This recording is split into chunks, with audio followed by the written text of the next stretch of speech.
नमस्कार मित्रांनो, मराठी क्राईम स्टोरीमध्ये आपलं स्वागत आहे. अमरावतीमध्ये एक छोटंसं कुटुंब राहत होतं. घरामध्ये नवरा बायको आणि सासू सासरे राहत होते. 8 फेब्रुवारी 2025. प्रतिभा ही 20 वर्षाची होती. तिचे लग्न 1 वर्ष आधी झाले होते. लग्नाच्या काही महिन्यातच ती गर्भवती झाली. परंतु थोड्या दिवसांनीच तिचा गर्भपात झाला. त्यामुळे प्रतिभाच्या सासरकडील लोकांना टेन्शन येत होतं.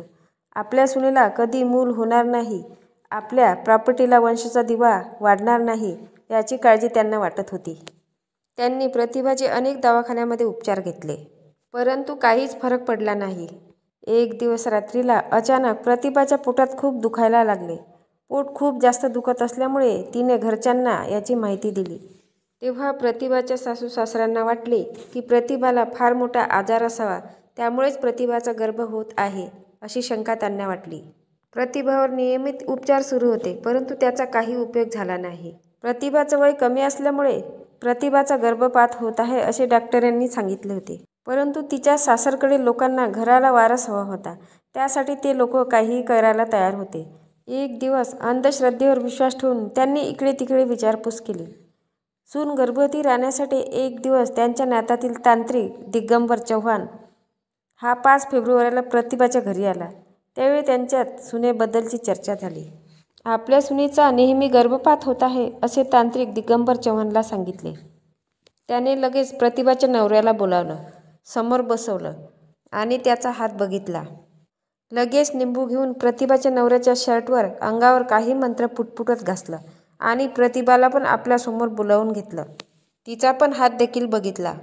तिच्या डोळ्यात एकटक बघत म्हणाला, तुला बाहेरची बाधा झाली आहे, तेही 3 लोकांची. असे म्हणत त्याने प्रतिभाच्या अंगावरून लिंबू घासलं. हातात आणि पायात आणि गळ्यात बांधण्यासाठी एक पंचरंगी दोरा दिला आणि म्हणाला, आता तुमच्या सुनेचं पोट दुखणार नाही, तिचं गर्भपात होणार नाही असे मांत्रिकाने सांगितले. मांत्रिक त्याच्या नात्यातले असल्यामुळे त्यांनी लगेच त्याच्यावर विश्वास ठेवला. नंतर लगेच 2 दिवसात म्हणजे 7 फेब्रुवारीला रात्री पुन्हा प्रतिभाच्या पोटात दुखू लागले. त्यामुळे तिने घरच्यांना सांगितले. घरच्यांनी हॉस्पिटलला न नेता त्यांनी मांत्रिकाला फोन केला. तेव्हा तुमच्या सुनेला माझ्याकडे घेऊन या असे सांगितले. त्यांनी दुसऱ्या दिवशी 8 फेब्रुवारीला प्रतिभाला सासऱ्यासोबत कमलपुष्प कॉलनीतील मांत्रिकाच्या घरी नेले. ते घर त्याच्या बहिणीचं होतं. इकडे तांत्रिक चव्हाणच्या डोक्यात वेगळाच प्लॅन आला होता. त्याने प्रतिभाच्या सासऱ्यांना खूप दारू पाजली, त्यामुळे प्रतिभाचे सासरे शुद्धीत नव्हते. हे पाहून तांत्रिक प्रतिभाला अंधार असलेल्या रूममध्ये घेऊन गेला. त्या बंद खोलीत त्या तांत्रिकानं प्रतिभाच्या डोक्यावर हात ठेवून काही मंत्र उपचार केले आणि म्हटले, तुझे दुखणे बंद होईल आणि गर्भपात पर कधीच होणार नाही असे म्हणाला. तिच्या अंगावर लिंबू फिरवू लागला. तिला वेगळंच वाटलं, परंतु मूल झालं नाही तर हे लोक नवऱ्याचं दुसरं लग्न लावून देतील अशी भीती तिला वाटत होती. त्यामुळे हे उपचार आहे हे समजत होती. ती शांत बसून राहिली. प्रतिभा काही बोलत नाही याचा फायदा घेत तिच्यावर बलात्कार सुरू केला. आपल्यासोबत तांत्रिक काय करत आहे हे पाहून ती 20 वर्षाची प्रतिभा घाबरली. ती आरडाओरड करू लागली.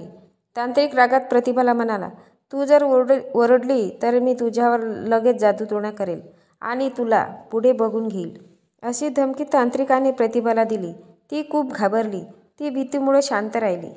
तिने आपल्यासोबत काय घडलं हे कोणालाच सांगितले नाही. ती खूप तणावात होती, स्वतःला कमजोर समजत होती. ती अस्वस्थ झाली होती. ती स्वतःला संपवण्याचा विचार करू लागली. पण तिने स्वतःला सावरलं आणि मोठी हिंमत करून तिने घरच्यांना तांत्रिकाची सगळी माहिती सांगितली. तिच्या नवऱ्याने आणि तिच्या आईवडिलांना तिची साथ दिली. प्रतिभाच्या नवऱ्याने आणि आईवडिलांनी पोलीस स्टेशनमध्ये जाऊन त्या तांत्रिक विरोधात तक्रार दिली. पोलिसांनी आरोपी दिगंबर रतन चव्हाण विरुद्ध बलात्काराचा आणि जादूटोणा प्रतिबंध कायद्याअंतर्गत गुन्हा दाखल केला. तांत्रिक फरार होता. पोलिसांनी तांत्रिकाला शोधण्यासाठी पथक तयार केले. चव्हाणचा शोध सुरू आहे, पण तो अजूनही पोलिसांच्या हाती लागला नाही.